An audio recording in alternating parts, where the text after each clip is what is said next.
Yo everyone, welcome again to another video for the online trading card game Shadow Era. And so today I'm going to be giving a shot to Gravebone. Let's see how we can do here. I think I'll get rid of the Shadow Bolt. It's a new card, kind of want to show it, but I got 3 more in the deck, so I'm sure it's going to work out okay. So our opponent today, SD Plasma Phantom. And let's see, he's running a Vest deck, kind of a bigger deck, so I'm guessing it's going to be pretty control-oriented one. Let's go ahead and I'm going to get rid of this for now. Use this, and let's draw a card. The best time to do this right now because he draws one card as well, but he doesn't actually get to make any use of it. Really, it's a net 0 draw for him because he would have drew the same one card anyway. So we play that out. And so I got another Shadow Bolt in hand, which is cool. So at least we know we'll be able to roll with that. And let me see. So what's he got? Turn 2, turn 2. What's he got for me on turn 2? It's got that one of the newer playmats that just came out. I think there was a bundle offer a month ago or so, give or take. Oh, Carnage. Interesting. Okay. So I'm kind of curious to see what this guy has put together here. So we got another Lilith of Orem. So let's go ahead, use this to activate the ability. Holy wow. Okay, we got a lot of those. Let's get this guy down. And we're going to use this ability yet? Nah, not yet. Let's go ahead and end our turn. We'll leave it there. So this thing though, whenever you activate its ability, it becomes a 2/5 ally with Protector.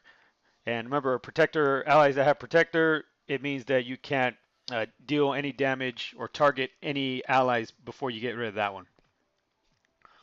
Okay, so Brex Norris. All right, so this guy has a different deck, unique deck. I haven't seen one like this before. Let me see. So I think I'm gonna go ahead and get rid of this. Let's draw one more card here. See what we get. Shadow Bolt. All right.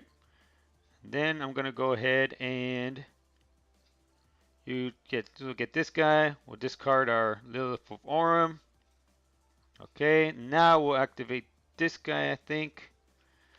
No, not yet. We'll wait till we pull back the Lilith and then we'll put him in front. So next turn, I will bring this back from the grave. I'll activate his ability, and then I'll likely use Shadow Bolt. Well, maybe not. Maybe not. Let's see. Yeah, maybe I will actually, because I don't want this guy to get out of hand. He's only at 2 health. Okay, he decides to use his ability, so let's see what he has. Probably going to have the Blood Frenzy, the Rampage, all that good stuff, but let's see. Oh yeah, he's got the Confluence of Fate, okay. Enrage, there goes that health value up to 40. And, oh, that's it, okay. Alright, so I think we're going to get rid of another one of those. And so let's go ahead, let's activate this. And then we will use our ability to pull Lilith back from the grave. And then we will play out another Ice Wall. Let's go ahead and activate that ability. So now we have 2 protectors that he has to deal with.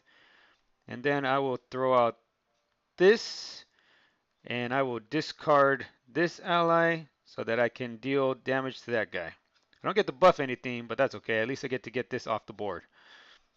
All right. So not too shabby a turn there. And then hopefully at the start of my next turn, I can start bringing stuff back. I do have an item in the grave. Yeah, I have a Loom of Fate in the grave. Ooh, Spike Shield. So that weapon's going to have... So that's another new card. Whenever you have a weapon in play, when you attack, your weapon deals 1 additional damage. So you see here, I'll take 2 damage. And it seems like he doesn't have an answer for the living ice walls at the moment. And it looks like he's going to end there. So it is an armor now. That's the other thing. If you happen to play this out while you don't have a weapon in play, it actually becomes a weapon with a 1 attack and 3 durability. Okay, so let's see. So let's go ahead. I want to get sacrificed. Yeah, I'm going to sacrifice this because I don't feel like this one's going to be in any immediate danger. So let's play out this guy, and then let's utilize her ability. So we're going to activate her ability. We're going to pull back this item.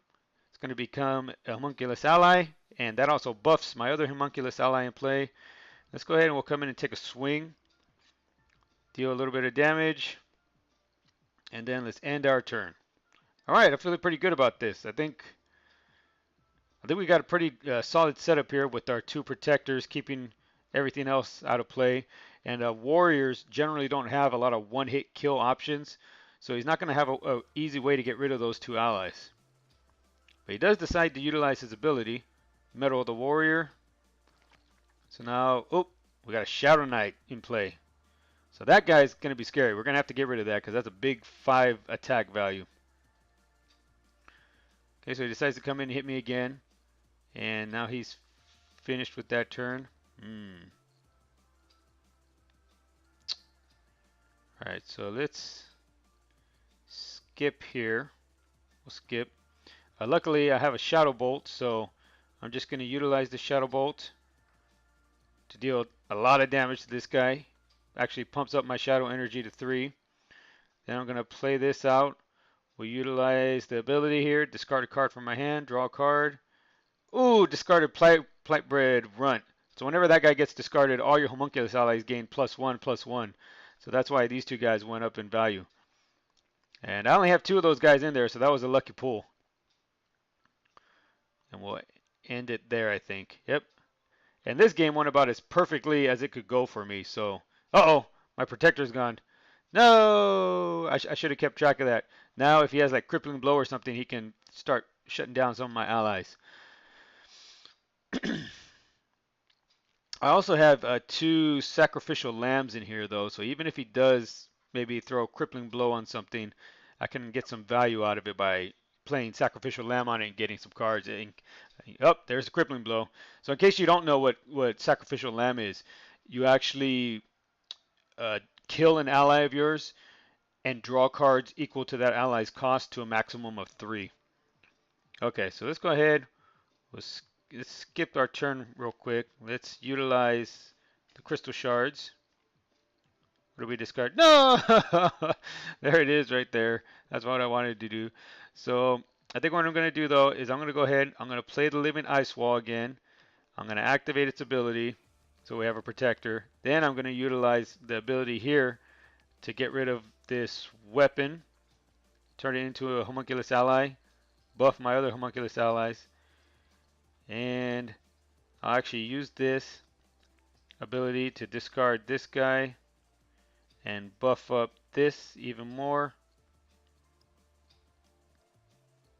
Then I'll come in here, hit this guy. There we go, there we go. And now we're really rolling along. Okay, so let's see, we can do a little damage here, do a little damage there.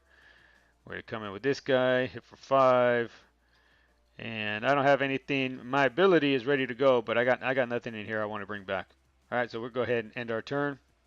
And yeah, my opponent went ahead and disconnected. That was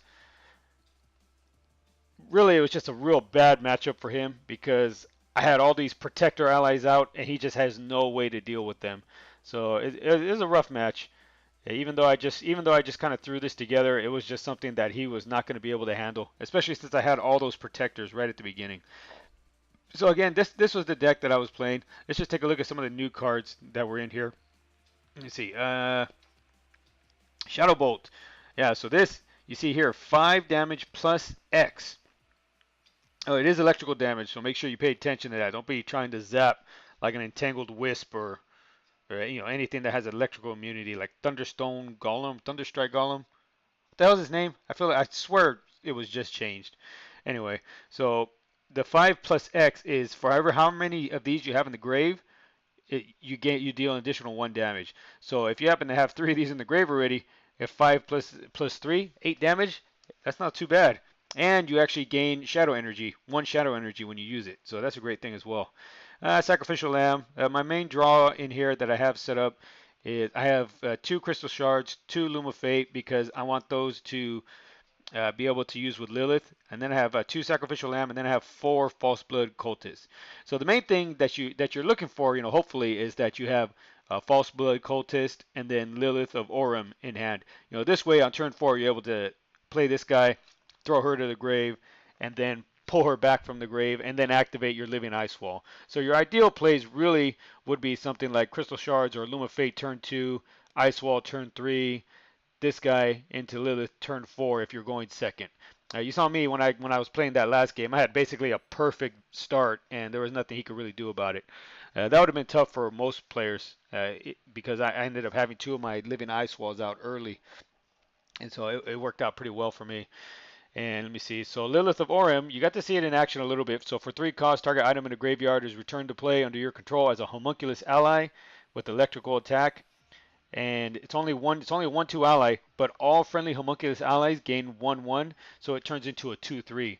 So I have it in here with this guy, Voracious Arachnid, because if he's in play and I'm able to activate her ability, he actually gets a buff, which I like.